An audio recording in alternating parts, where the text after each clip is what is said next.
Hey, good morning. Hey, I want this to be part 2 of the discussion on conflict, dealing with conflict part 2. And the reason why is because right after I did the first video, my wife was like, you need a part 2. What if you tried this and it doesn't work? And then on Facebook, somebody shared it, and a good friend, good old friend, back in Pennsylvania made the note, hey, what do I do if this doesn't work? And to be honest with you, it's probably, your efforts to resolve conflict aren't probably going to work right off the bat. If you remember, last video was Matthew chapter 18, verse 15. It was kind of Jesus' guidance in dealing with conflict. If your brother sins against you, go and show him his fault just between the two of you. If he listens to you, you have won your brother over. And I'm just going to be honest with you. The odds are probably pretty slim that you follow that right to the letter, and the other person's going to be like, oh, wow, I guess I see what you were saying, and, let's all hold hands and sing Kumbaya. And it's probably not going to work that way. And the good news, really, if there is any, in unresolved conflict, is the fact that Jesus continues. He actually does kind of give you, well, if plan A doesn't work, here's what you do. And that's in verse 16. And in verse 16, Jesus says, but if you will not listen, take one or two others along, so that every matter may be established by the testimony of 2 or 3 witnesses. So basically what Jesus says is, if you do try to, resolve conflict and it doesn't work, the next step is to take somebody with you. Now remember, in the first part, we talked about no third parties. But this time you're taking somebody with you to kind of be a witness. To kind of just to be there. Because a lot of times a person will say, well, they said this about me, they said this, and all of a sudden communication gets all kind of awry. The third person there is kind of the witness to, say, okay, here's how the conversation went. And, that can be, somebody that or, someone at work or whoever. I would recommend not it being one of your friends. Because if you bring one of your buddies to confront somebody else, it's going to seem like you're ganging up on them. So maybe the wisest thing to do would to get somebody who might be on their side. And they might feel a little more receptive to what you have to say if you're bringing one of their allies. But Jesus said if you do it one-on-one, that's plan A. Plan B is to bring a witness with you to kind of monitor and navigate the conversation.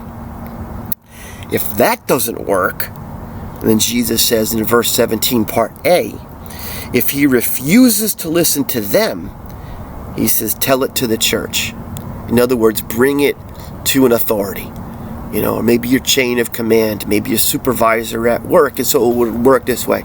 Let's say you have a conflict at work, you try to do it one-on-one, using sensitivity, not ganging up on them, not ambushing them, one-on-one. And if that doesn't work, then you grab somebody else, preferably one of their allies, if you will, at work, and say, hey, try to hash it out between the 3 of you, if you will, or 4 of you want to bring a couple. If that doesn't work, then maybe you go to your supervisor, then maybe you go to your chain of command and say, hey, listen, we have an issue here. I started one-on-one. This has been my plan. This is how I've tried to handle it. I went to somebody else. That didn't work. Now I'm bringing it to you. And then and see if that works. And then and Jesus says, if that doesn't work, then Jesus says, treat them as you would a pagan or a tax collector. And what that means basically is avoid them. You've tried, you've done your best.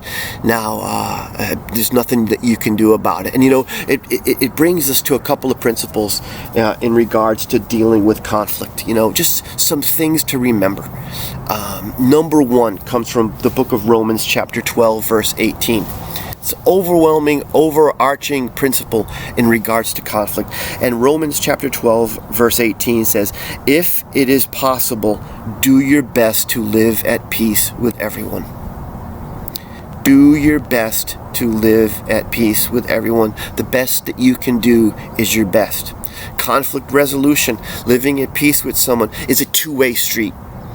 Okay? You can do your part, and that's all that you can do. Okay? The second principle is something I learned a long time ago, and it's kind of big bumper sticker on my bulletin board, and so I see it every day because I'm reminded of it every day. And that is the old proverb, hurt people hurt people. Think about that for a second, and think about the person who you might be in conflict with. Hurt people hurt people. What is going on in that person's mind or heart or past that is triggering what is going on in the present right now? Maybe the way that they're treating you. And so, yeah, they might be treating you inappropriate, but what is behind that? Maybe there's a wound that they haven't had healed, and so that might not solve the problem, but it might give you a little bit of perspective why the problem exists.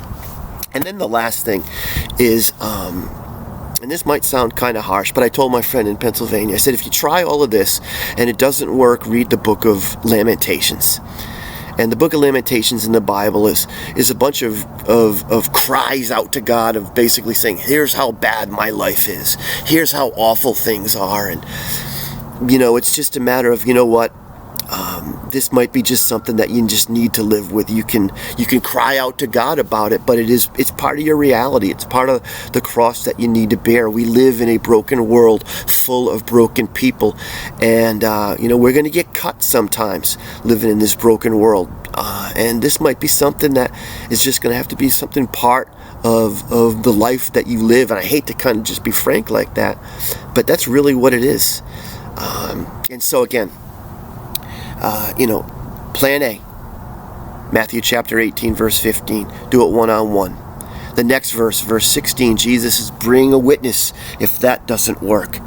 And then the next thing Jesus says in verse 17 is, if a witness doesn't work, bring it to the authorities. Jesus said the church, but you could say your chain of command, you could say your supervisor. If that doesn't work, Jesus said, treat them as you would a pagan or a tax collector. And again, in that day, people just avoided them. They were kind of bad news. Stay away from them. And then a couple of principles.